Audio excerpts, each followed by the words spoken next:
Bom, pessoal, continuando, se nós considerarmos então um corpo com uma forma arbitrária imerso em escoamento, tá?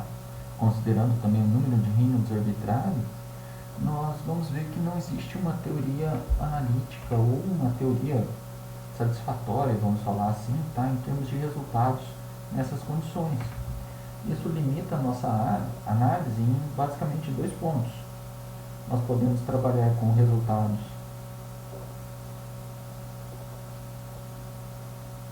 obtidos via dinâmica dos fluidos computacional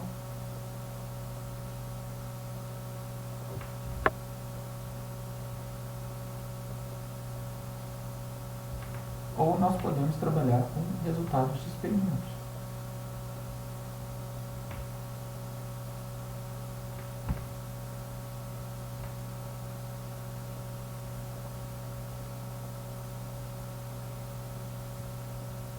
Bom, a DFC é mais recente, tá? Então, dessa forma, embora exista uma quantidade de dados gigantesca já disponível e esteja cada vez mais acessível realizar simulações numéricas, a quantidade de resultados experimentais para escoamentos imersos é gigantesca, tá? Então, uma forma bem interessante de se trabalhar para aproveitamento desses resultados, e aí algo bom também que também vale para a DFC, é se nós trabalharmos de forma adimensional. Tá? Pensando nisso, o que nós vamos fazer aqui é uma análise bem simples, considerando um corpo bidimensional.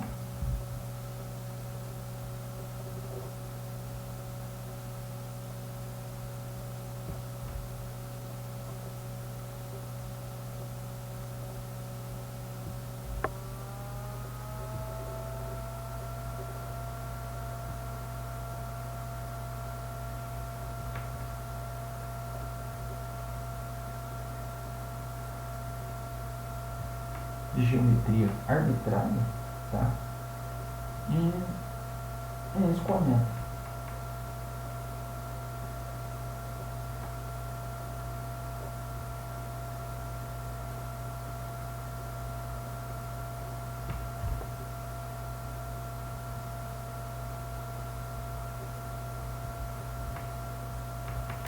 Nós podemos pensar em alguma coisa simplesmente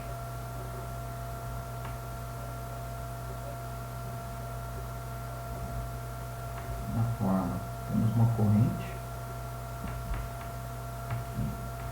com uma velocidade infinita,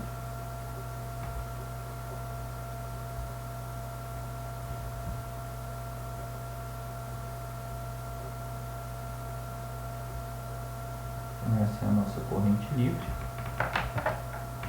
Esse escoamento está incidindo sobre um corpo de uma forma arbitrária. Tá?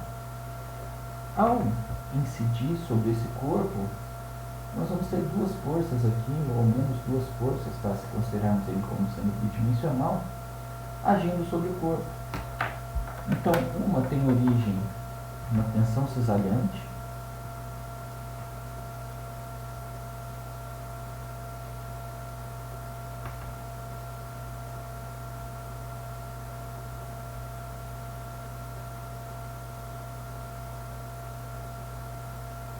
que vai estar atuando sobre esse corpo, e a outra tem origem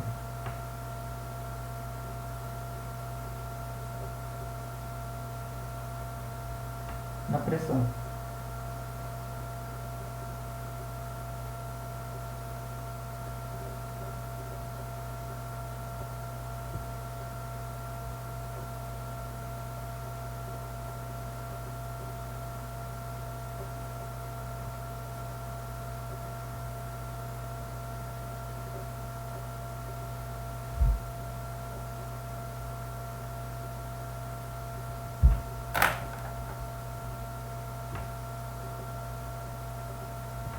Chamar a atenção cisalhante aqui em tal dado. Tá? Então, se a distribuição de pressão ao redor do corpo não for uniforme, vai existir uma força resultante devido a essa pressão que está atuando sobre esse corpo. Da mesma forma que também existe a força devido à ação da tensão cisamente. É usual decompor essas forças em relação às direções, tá, do escoamento e perpendicular ao escoamento.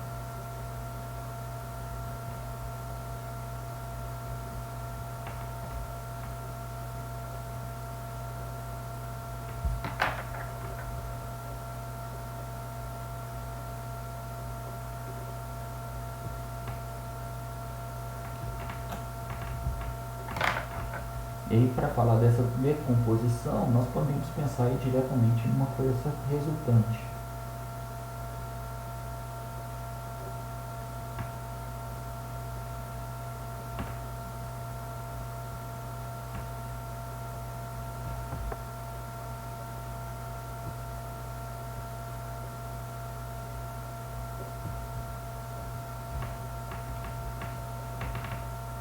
Então, nós trabalhamos com uma componente na direção da corrente livre,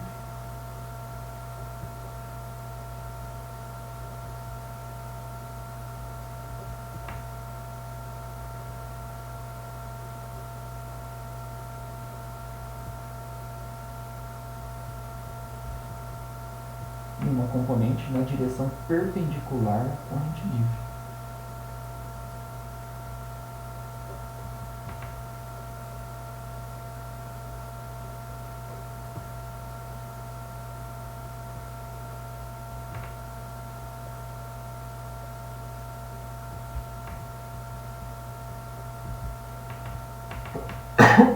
Se fosse tridimensional nossa análise, também existiria uma terceira, tá, força sendo decomposta na terceira dimensão, tá, que seria a direção lateral.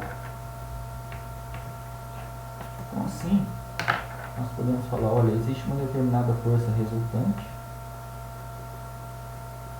atuando sobre esse corpo, e essa força resultante ela pode ser decomposta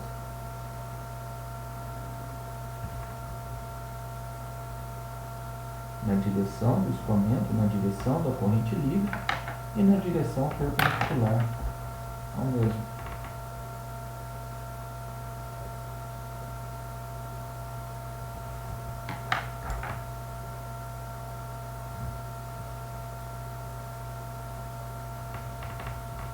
E aí, quando essa decomposição está na direção do escoamento, nós vamos designar essa força como sendo a força de arrasto.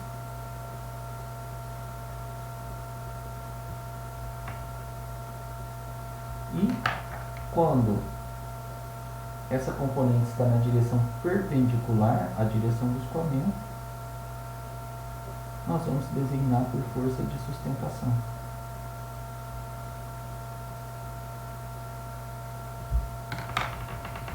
Bom, tentando deixar isso de uma forma mais clara,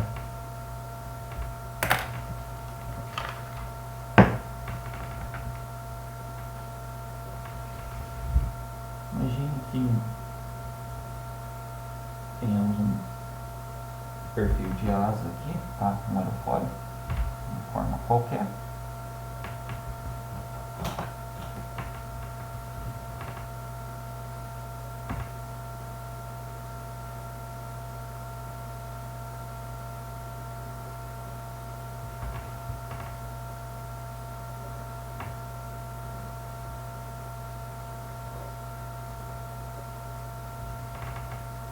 A nossa corrente livre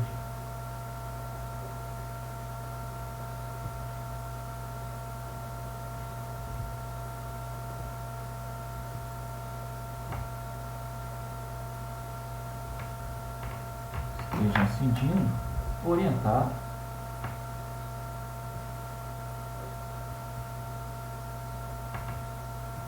de acordo com o sistema de eixos aqui x e y. Então, se nós calcularmos a força total sobre esse aerofólio, tá, com origem no escoamento, e concluímos que isso daqui tem uma determinada força resultante ou pode ser substituído por uma dada força resultante nessa direção, a decomposição dessa força resultante nas direções x e y, onde x está no mesmo sentido, está na mesma direção da nossa corrente livre e y está na direção perpendicular, vai ser as forças de sustentação e de arrasto.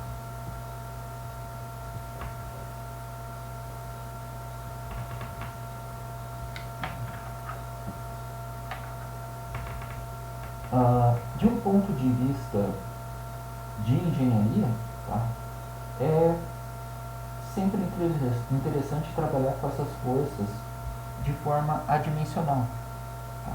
Isso possibilita a utilização de várias fontes de dados experimentais. Para adimensionalizar essas forças, nós definimos dois coeficientes, o coeficiente de arrasto e o coeficiente de sustentação.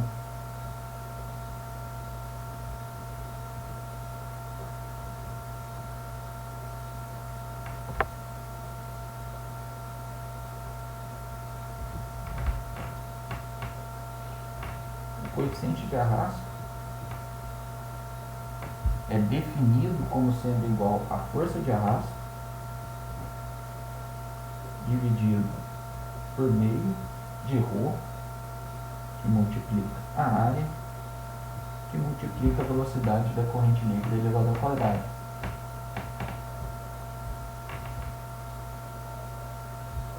Essa área eu vou colocar um subíndice aqui, AP, tá? Mas na realidade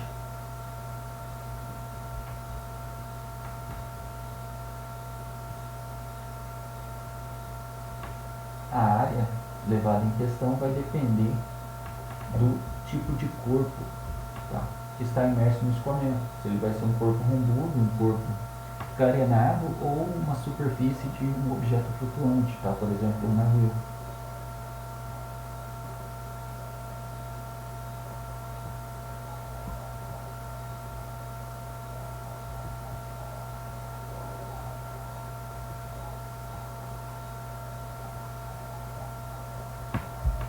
Então, o AP aqui pode ser a área frontal, no caso de um corpo rombudo.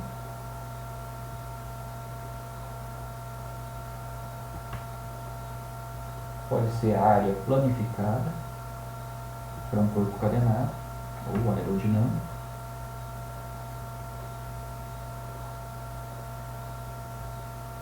Ou a área molhada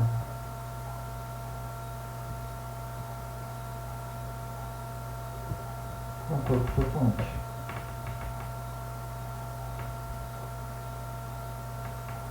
E aqui a força de arrasto normalmente vai ser uma força devido ao cisalhamento, tá? Mais uma força induzida.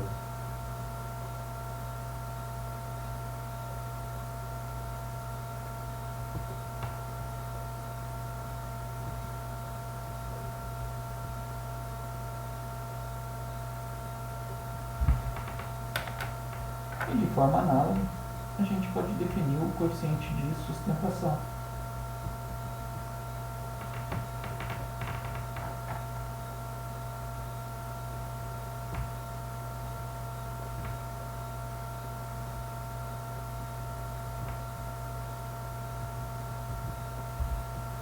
Onde, por definição, o coeficiente de sustentação é igual à força de sustentação dividido por meio de ρ, que multiplica a área no infinito ao quadrado. E de novo aqui o AP possui as mesmas definições, tá? De área frontal, área planificada ou área molhada. Tá? Só deixando isso daqui por escrito.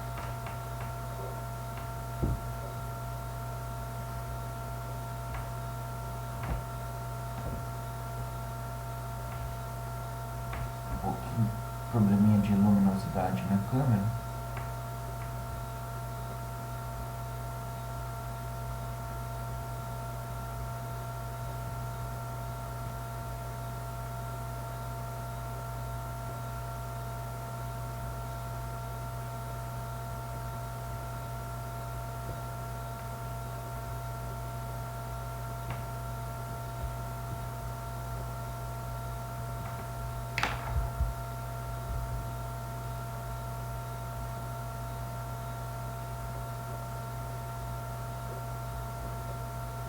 A área frontal normalmente é utilizada para corpos rombudos, tá? Como o próprio nome diz, seria basicamente a área do corpo visto de frente.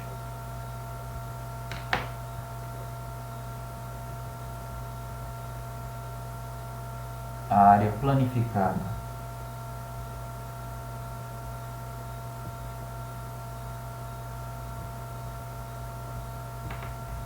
normalmente é utilizada para corpos carenados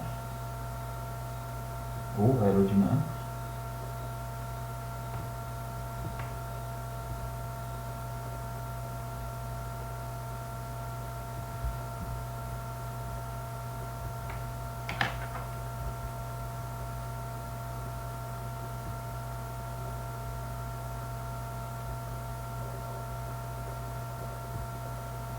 Isso seria a área do corpo visto de cima, tá? Por meio de uma visão superior, tá? Uma vista superior. E, de forma mais simples, a área molhada, utilizada para superfícies de navios, e aí seria efetivamente a área molhada, tá? Bom, tendo feito as definições dos coeficientes e a ideia do que seria a força de arrasto e força de sustentação, nós podemos comentar um pouquinho do que esperar no caso de escoamento ao redor de corpos rombudos. Para fazer isso, eu já trouxe aqui um desenho pronto, tá? Um esquema de escoamento ao redor de um cilindro. E pensando no escoamento ao redor de um cilindro, fazendo a comparação com o escoamento sobre uma placa plana, e aqui nós teríamos um corpo aerodinâmico, tá? A placa plana orientada paralela em relação à corrente livre é um corpo aerodinâmico. Se nós girarmos essa placa 90 graus em direção à corrente livre, ela se torna um corpo rombudo. Tá? E aqui o cilindro já seria um corpo rombudo. Da mesma forma que nós temos, na ocorrência de um gradiente adverso de pressão, tá? Dependendo da magnitude desse gradiente em relação à magnitude da velocidade da corrente livre, nós podemos ter a separação acontecendo sobre a superfície da placa plana. Aqui no escoamento ao redor de um cilindro, dependendo do número de Reynolds, nós também vamos ter a separação acontecendo, porque, ao contrário da superfície da placa, nós vamos ter uma alteração de pressão ao redor da superfície do cilindro. Tá? Então, isso aqui teria um determinado comprimento L na direção perpendicular à folha. Nós vamos definir um ângulo θ aqui a partir do ponto de estagnação na região frontal. Tá? Então, idealmente, nós vamos ter uma linha de corrente que vai incidir sobre o cilindro de forma perpendicular, de tal forma que o fluido aqui vai desacelerar até a estagnação, ou seja, até a velocidade igual a zero nesse ponto. Essa desaceleração do fluido vai causar uma alta região de pressão, tá? Onde a pressão aqui vai ser a pressão de estagnação, ou seja, é a pressão estática mais a pressão dinâmica, que é meio de Rho V quadrado, sendo V a velocidade aqui a montante do cilindro. Tá? Então, nós vamos ter uma região aqui com uma alta pressão. Nesse ponto, nós vamos ter a formação de uma camada limite acontecendo. Essa camada limite vai começar a se formar aqui, diríamos assim, ao redor das duas metades do cilindro. Tá? Então, ela começa com uma espessura muito pequena e ela vai comprimir, aumentando a sua espessura, o seu delta, tá? À medida que ela percorre essa direção. Então, nós chamamos isso aqui de uma dada distância x, em função desse arco do ângulo θ. À medida que esse arco aumenta, a espessura dessa camada limite vai aumentar, porque ela percorreu uma distância maior, assim como é esperado pela teoria de camada limite aqui sobre a placa plana. Tá? Por outro lado, à medida que ela percorre uma superfície maior, o número de Reynolds local nessa camada limite também aumenta. Voltando para a questão da geometria do cilindro, então nós estamos saindo de uma região de alta pressão e caminhando em direção a uma zona de baixa pressão, onde para θ aqui igual a 90 graus, nós teríamos uma região de pressão bem mais baixa do que aqui a montante, tá? Na frente, no ponto de estagnação. Então, nesse percurso, o escoamento está indo de uma zona de alta pressão para uma zona de baixa pressão. Ou seja, o gradiente de pressão nessa região é negativo, isso quer dizer que o escoamento está trabalhando com uma pressão favorável. Tá? No entanto, a partir daqui do θ 90 graus até o θ 180 graus, nós vamos começar a trabalhar com um gradiente desfavorável de pressão. Porque temos uma região de baixa pressão aqui, e essa pressão vai caminhando de tal forma a aumentar no sentido do θ 180 graus, tá? Onde nós temos uma velocidade consideravelmente mais baixa. No entanto, ao continuar avançando, enfrentando um gradiente adverso de pressão, nós vamos passar por um ponto aqui onde a tensão cisalhante na parede vai tender a zero, tá? Ou seja, um ponto crítico, nosso chamado ponto de separação, e a partir daí a camada limite vai se separar, aumentar bastante a sua espessura, e nós vamos passar a ter uma porção de fluido recirculando aqui na direção contrária. Tá? A partir do momento que acontece a separação da camada limite, o gradiente de pressão se aproxima de uma constante. Tá? Então ele não vai, na maior parte dos casos, aqui decrescendo, aumentando aqui de forma desfavorável até chegar aqui no θ 180 graus.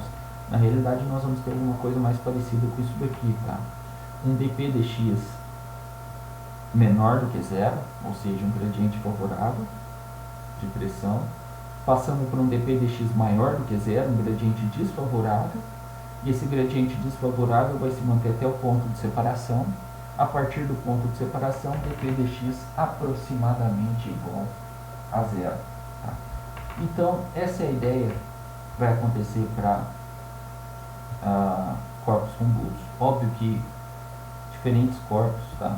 Essas posições onde isso acontece vão ser diferentes, principalmente se ele tiver um campo vivo, uma quina, isso vai se modificar bastante, mas o esperado é que a jusante de um corpo rumbudo, ou seja, atrás do corpo rumbudo, seja formada uma esteira viscosa, oriunda da separação do escoamento.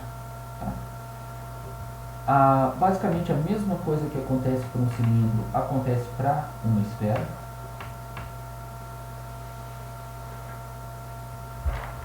Vou só substituir isso daqui por uma figurinha mais bem elaborada, tá? Que é do White, na onde ele tenta mostrar esse efeito acontecendo. Então aqui é considerando, deixa eu só tentar ajeitar melhor aqui em relação à câmera, tá? Um cilindro de base circular, tá? Poderia se chamar de um cilindro de base quadrada, o que seria um quadrado estrudado aqui na direção perpendicular. Se a gente fala um cilindro de base circular, porque é um círculo estrudado, ou seja, efetivamente um cilindro, né? Mas a camada limite vai se formar até uma determinada posição onde ela se separa, e a partir dali nós vamos ter a formação de uma larga esteira viscosa. Tá? Como eu disse anteriormente, o número de Reynolds local aqui também vai aumentar com essa direção. Então, quanto maior essa distância, mais elevado vai ser esse Reynolds local. Tá? De tal forma que, dependendo das condições da corrente livre, nós podemos ter a transição para uma camada limite turbulenta acontecendo em algum ponto. Se a camada limite transiciona para uma camada limite turbulenta, é esperado que o perfil de velocidade dessa camada junto à superfície aqui, próxima à parede, se modifique. Ou seja, se para uma camada limite laminar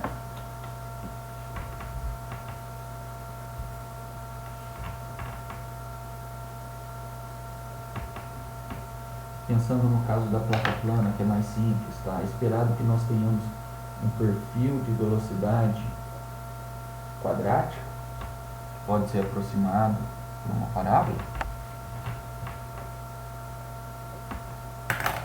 No caso da camada limite turbulenta, um perfil que se aproximaria melhor aqui seria aquele de potência 1/7 de Crandt. Ou seja, nós vamos ter um gradiente de velocidade junto à parede muito mais elevado para um caso de escoamento turbulento do que para o caso do escoamento laminar.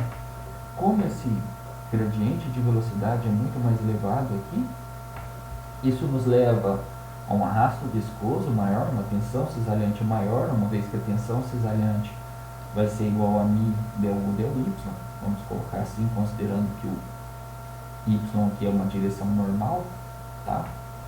Do que no arrasto laminar. Por outro lado, o escoamento turbulento possui muito mais energia, muito mais quantidade de movimento próximo à parede.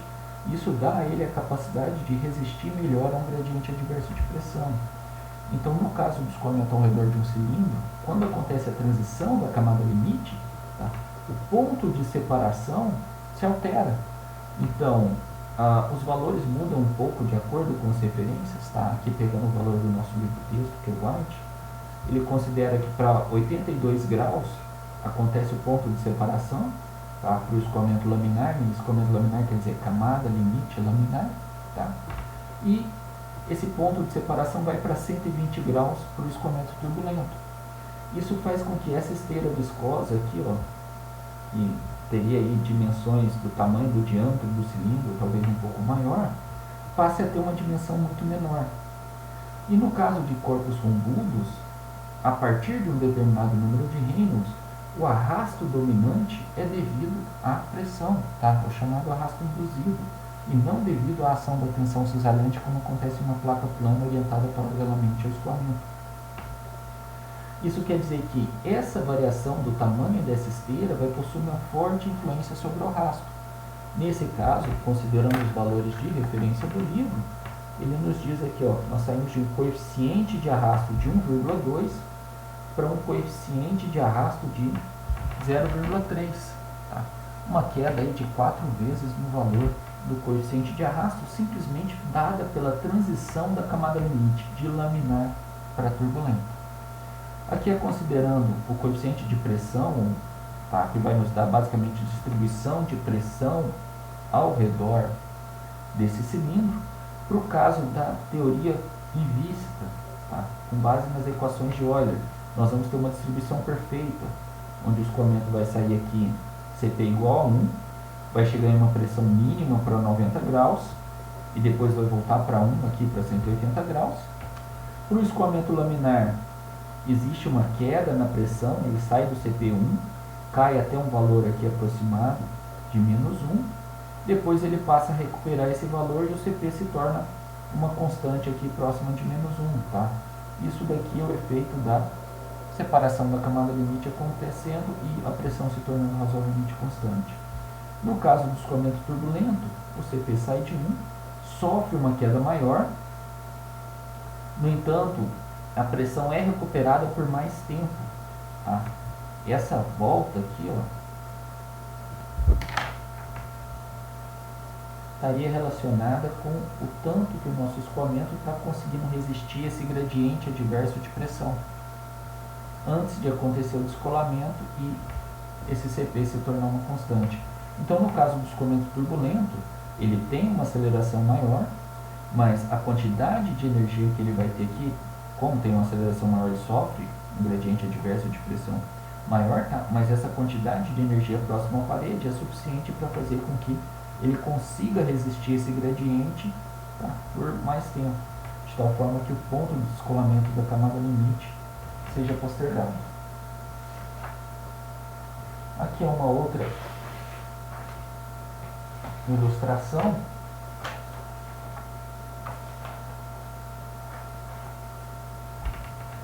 também do White,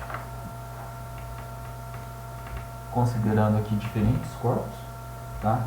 Então, nós temos aqui, por exemplo, uma placa plana lisa, posicionada de forma paralela ao escoamento. Então, isso é o que nós esperamos do coeficiente de arrasto. E é sempre bom ter em mente, tá, que um coeficiente de arrasto mais baixo não quer dizer necessariamente uma força de arrasto mais baixa. Tá? O coeficiente ele é normalizado pela velocidade da corrente livre. Então, de acordo com a variação da velocidade da corrente livre, uma vez que o número de Reynolds é função dessa velocidade da corrente livre, nós podemos ter razões diferentes para o valor de CD e FD. Tá? Então, a força de arrasto vai aqui, ó, desculpa, o coeficiente de arrasto vai decrescendo com o número de Reynolds até o momento onde ocorre a transição da camada limite na placa plana, lembrando que pela teoria lá da camada limite, isso daqui é esperado para 5 vezes 10 à quinta, como número de Reynolds crítico, tá? E a partir desse momento o coeficiente de arrasto aumenta, justamente por esse efeito aqui, tá? Do perfil de velocidade laminar turbulento, ou seja, aqui ó, nós temos um gradiente de velocidade maior do que no caso laminar, e isso faz com que a tensão cesariante seja maior. O principal responsável pelo arrasto sobre uma placa plana é o cisalhamento. Então isso é suficiente para que a força de arrasto, ou melhor dizendo, desculpa, o coeficiente de arrasto aumente. Tá? Aqui ele traz alguns outros corpos para comparação, tá? Por exemplo, aerofoils. Vultures seria, fugiu a palavra agora, mas uma espécie de um urubu, tá? Pombos, gaivotas, uma placa plana posicionada de forma normal ao escoamento, e aí nós já teríamos aqui um CD acima de 1, tá? Um cilindro de base quadrada, é basicamente como se fosse uma placa plana posicionada com outras 3 placas, de forma normal, com outras 3 placas montadas ali junto, tá? Então CD da mesma ordem de grandeza do da placa plana posicionada de forma normal. Um cilindro circular de parede lisa, tá? Possuindo esse comportamento aqui em cima, que a gente vai explorar melhor em outro gráfico. E aqui embaixo mais alguns outros corpos, tá? Sendo uma esfera, onde inicialmente é válida a lei de Stokes, tá? Idealmente a lei de Stokes ela seria válida até para Reynolds igual a 1, mas os valores aproximados aí até para Reynolds próximos de 10 ainda podem ser utilizados, tá? Mas idealmente até para Reynolds 1, onde nós vamos ter uma distribuição que se aproxima de certa forma da teoria vista, uma vez que não tem separação, tá? A partir de 10 graus para o escoamento sobre uma esfera, daí sim vai acontecer a separação da camada limite e a formação de um par de vórtices atrás. Disco normal à corrente, elipsoides, tá? E aqui, tanto para a esfera quanto para o cilindro, pode-se observar que em um determinado momento existe uma queda brusca no coeficiente de arrasto e depois esse coeficiente passa a aumentar novamente. Então, para essas duas figuras. Tentando explorar isso um pouco melhor, aqui no caso da esfera e do cilindro, eu vou deixar na sequência alguns links para vídeos, tá? Onde essa visualização aqui fica muito mais simples. Se nós considerarmos a esfera,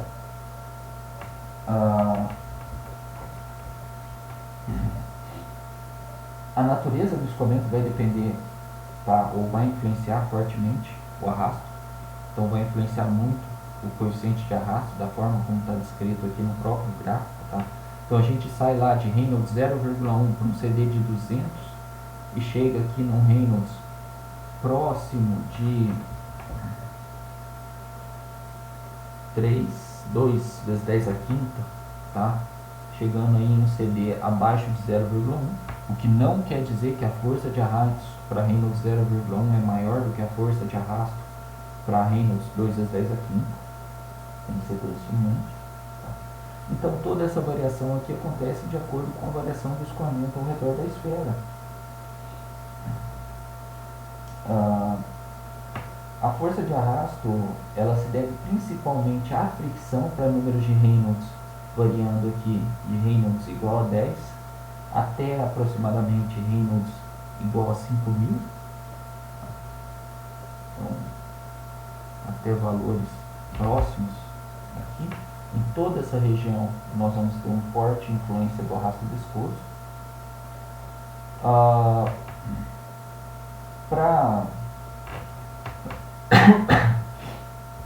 Como eu disse antes, Reynolds abaixo de 10, tá? Ou entre 1 até aproximadamente 10, nós poderíamos trabalhar aí com alguma coisa próxima da lei de Stokes, que diz basicamente que CD é igual a 24 sobre Reynolds D, onde Reynolds D é o número de Reynolds baseado no diâmetro da esfera. acima de 10 até Reynolds 90, ou seja, de um número de Reynolds 10 até o número de Reynolds 90, nós vamos ter o descolamento da camada limite acontecendo, mas normalmente não acontece emissão de vórtice, ou seja, não se forma esteira de von Karman. Acima de Reynolds 90 é esperado já a formação da esteira de von Karman, tá? E de Reynolds 90 até Reynolds a 1000, corrigindo o que eu falei antes, tá? Não até aqui, 5.000, até 5.000, ele depende muito da pressão, com uma fraca dependência da viscosidade, corrigindo a informação anterior, tá? Por favor, desculpa isso. Então, se a gente for pensar aqui de Reynolds acima de 1000 e até a faixa aqui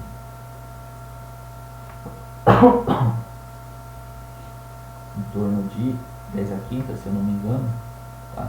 Mais de 95% do arrasto é devido à pressão. Ou seja, é devido justamente à influência do tamanho dessa esteira viscosa formada atrás da esfera, tá? E aí, tanto no cilindro quanto na esfera, se a gente pensar bidimensionalmente, nós teríamos algo muito similar.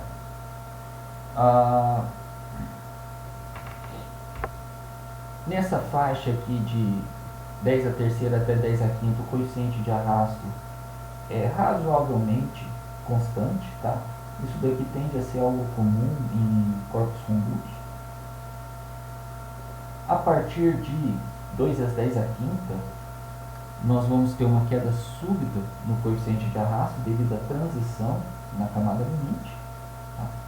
E a separação para a esfera, no caso do escoamento laminar, ou seja, abaixo de Reynolds 2 às 10 a quinta, ela tende a acontecer para 80 graus, e no caso do escoamento turbulento, ela tende a acontecer para um θ próximo de 140 graus, diminuindo consideravelmente o tamanho da esteira. De forma semelhante, o White traz valores tabelados para vários outros corpos. Então, por exemplo, um cilindro quadrado, isso para uma determinada faixa de Reynolds, tá?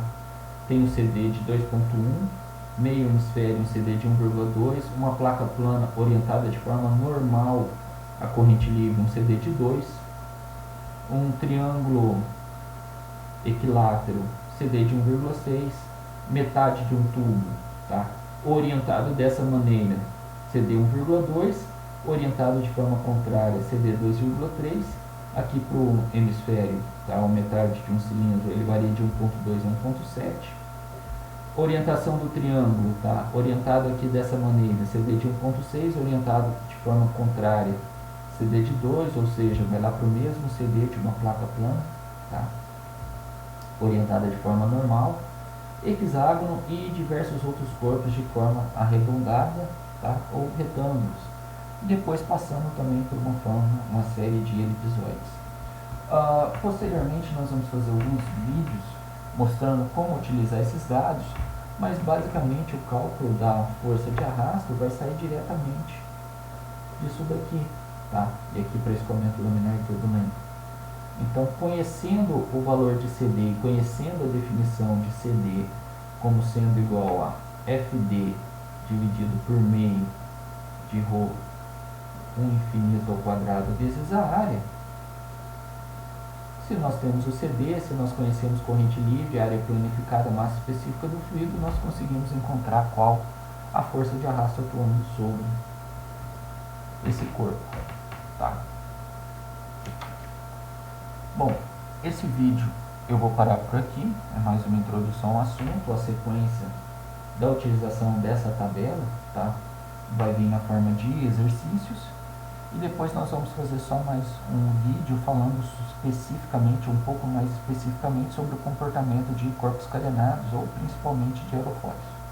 Tá? É isso, pessoal, muito obrigado.